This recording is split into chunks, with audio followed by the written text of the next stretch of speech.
अस्सलाम वालेकुम दोस्तों, उम्मीद करता हूँ आप सब ठीक ठाक होंगे। जी हाँ दोस्तों, कौमी अवामी तहरीक डिस्ट्रिक्ट जामशोरों के सदर हमारे साथ मौजूद है अब्दुल सत्तार लोअर। यहाँ एमसी बुलवाड़ी के हवाले से हम इनसे कुछ बातचीत करेंगे। ज़्यादा हम बात करते हैं। जी अब्दुल सत्तार साहब, आप हमें बताइए यहाँ के जो आवाम के हकूक़ है जो आवाम को नहीं मिल रहे, उसके हवाले से आपका क्या कहना है? बिस्मिल्लाहिर्रहमानिर्रहीम।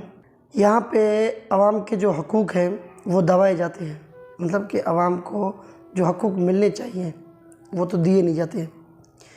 हमारे ऊपर एक टैंकर माफिया, जैसे कहते हैं ना टैंकर माफिया, हम जैसे आज के दौर में कहते हैं, वो हमारे ऊपर मुसलक की गई है। मतलब ज़बरदस्ती हमें उंगली से पकड़कर हमें टैंकर माफिया के हवाले कर दी गई। आप या आज से तकरीबन 18-20 साल पहले चले जाए 1998 में, तो यहाँ पर पूरे एमसी बुलाड़ी के अंदर पानी की जाल जो है वो बिछी हुई थी और पानी आता था। फिर टैंकर माफिया को हाथों से सपोर्ट किया गया 2 रुपये कमाने के लिए। आज देखें ना, इस चीज़ को आप खुद भी देख सकते हैं कि टैंकर माफिया इतनी उरूज पर क्यों है। आए रोज़ उसके खिलाफ एहतजाजें होती हैं, धरने होते हैं। आप खुद इस चीज़ के गवाह हैं, आपने भी कवरेज दिए होंगे। तो आए रोज़ हमने एहतजाजें भी की, टैंकर इनके लिए हमने गधे निकाल कर इनको गधा भी, जो हमारे यहाँ पे मुंतखब नुमाइंदे उनको गधा करार दिया। हमने उनकी अलामती जनाजे नमाज पढ़ाए। हमने यानी एहतजाजी अनोखे एहतजाजी किए। हमने पुल के ऊपर एहतजाज किया, हमने डीसी हमने पुरअमन एहतजाजें की। इसका मकसद ये हुआ कि ये हमें हाथों से महरूम कर रहे हैं पानी जैसे नेमत से। यहाँ पे तो आबादी माशाल्लाह 3.5 से 4 लाख की आबादी है, लेकिन यहाँ पे सब अमीर किस्म के लोग नहीं हैं, सब के सब गरीब मज़दूर। आप खुद देख लें, मज़दूर तबके के बंदे, कोई मिल के अंदर काम करता है तो कोई मज़दूरी करता है, दिहाड़ीदार है। तो इस तरीके से यहाँ की आवाम को हाथों से जो है ना वो पानी जैसे नेमत से महरूम किया गया है। जी हाँ, और सत्तार साहब, आप मुख्तसर एहतजाज, अनोखे एहतजाज करते रहते हैं। जो आपने अनोखे एहतजाज किए थे डीसी ऑफिस के सामने और मुख्तसर इलाकों में आपने एहतजाज किए हैं पानी के हवाले से, और आपके ऊपर FIR की गई थी, उस हवाले से आपका क्या कहना है? देखिए, एहतजाज तो हमारा राइट है, हम पुरअमन सियासी कारकुन हैं और हम एहतजाज कर सकते हैं। एहतजाज भी तो हम पानी के लिए कर रहे हैं ना, जो फंडामेंटल राइट है, पानी मांग सकते हैं। कहने का मकसद ये है कि FIR जो है वो सिर्फ मुझे अपने घर के लिए पानी या घर के पानी के लाइन के लिए नहीं काटी गई कि मुझे लाइन दो, मुझे लाइन दो, ये दो, नहीं। 3.5 से 4.25 लाख की आबादी के लिए लड़ते लड़ते हमारे ऊपर FIR दाखिल की गई। हमारे पर इस चीज़ के ऊपर दाखिल की गई, चलो यार ठीक है, हम सियासी पुरअमन कारकुन हैं, हमारे पर FIR दाखिल की गई। हम पानी मांग रहे थे, हमारा जो हक है, जो हम चाहते हैं कि हमारा हक मिले, यहाँ पे तो हमारा आवाज़ दबाने के लिए FIR काटी जाती है रातों रात। अब क्या कर सकते हैं क्योंकि देखें, डीसी साहब इस वक्त ज़िम्मेदार है पूरे डिस्ट्रिक्ट जामशोरों के अंदर, वो डिस्ट्रिक्ट जामशोरों के ज़िम्मेदार हैं। हमने उनके सामने, उनके गेट पर हमने एहतजाज किया, एक पुरअमन एहतजाज करने के बाद हमारे पर FIR दाखिल की गई। बल्दियाती इलेक्शन होने वाले हैं, इनके हवाले से आपका क्या कहना है? आप खड़े होंगे जहां आप किसी को आगे करेंगे आपकी पार्टी में से, इस हवाले से आपका क्या कहना है? इंशाल्लाह ताला कौमी अवामी तहरीक इंशाल्लाह ताला पूरे डिस्ट्रिक्ट जामशोरों के अंदर बल्दियाती इलेक्शन में हिस्सा लेगी, क्योंकि हम इस आवाम को वडीरों के रहमो करम पर नहीं छोड़ सकते। यहाँ पे तो वही चेहरे सामने आ रहे हैं जो पिछली मरतबा भी इलेक्शन में आए, तो आप खुद देख सकते हैं कि उन्होंने 2-2 पानी के लेने अपने घर की तरफ ले गए।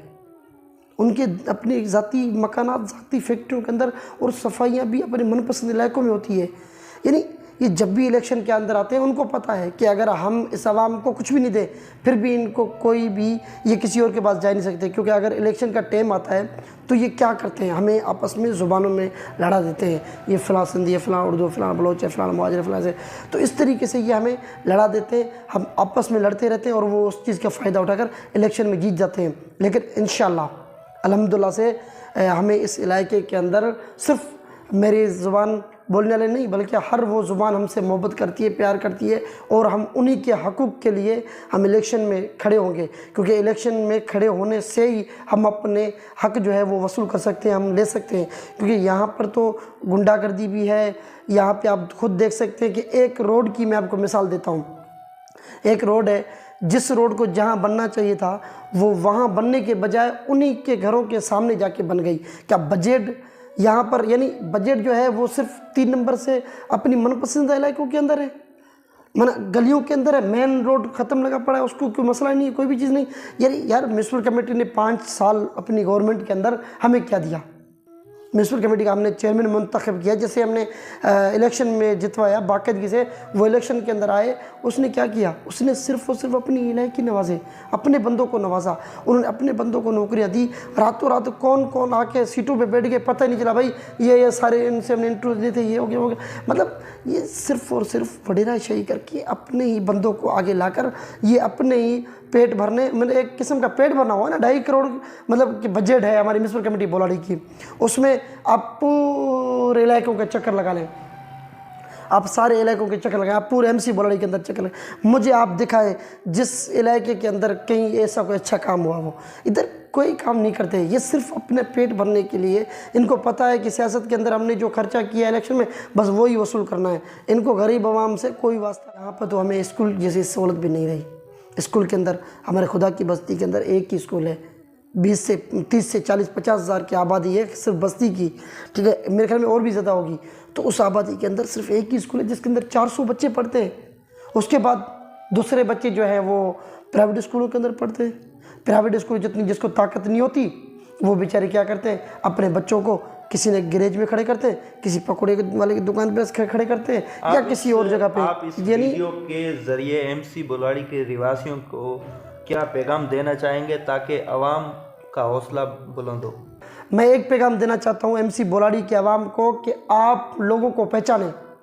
अगर मेरे जैसा एक गरीब मजदूर, एक रेड़ीदार, एक दुकान वाले का बेटा, एक मजदूर हारी का बेटा, अगर वो काउंसलर या चेयरमैन बन जाता है, वो आपके हकूक़ की जंग लड़ेगा, क्योंकि वो आपकी तरह गरीब है, वो पैदल चलने वाला है, वो आपके दर्द दुख को समझ सके। फिर भी यही पैगाम देना चाहता हूँ एमसी बोलाड़ी के आवाम को कि वो किस भी ज़ुबान से ताल्लुक़ क्यों न रखता हो, वो लड़े, वो आगे आए और अपने अपने नुमाइंदे मुंतखब करें जो नए चेहरे हों, जो नौजवान हों, पढ़े लिखे हों, जो हारी मजदूर के बेटे हों, उनको वोट देकर आगे ले।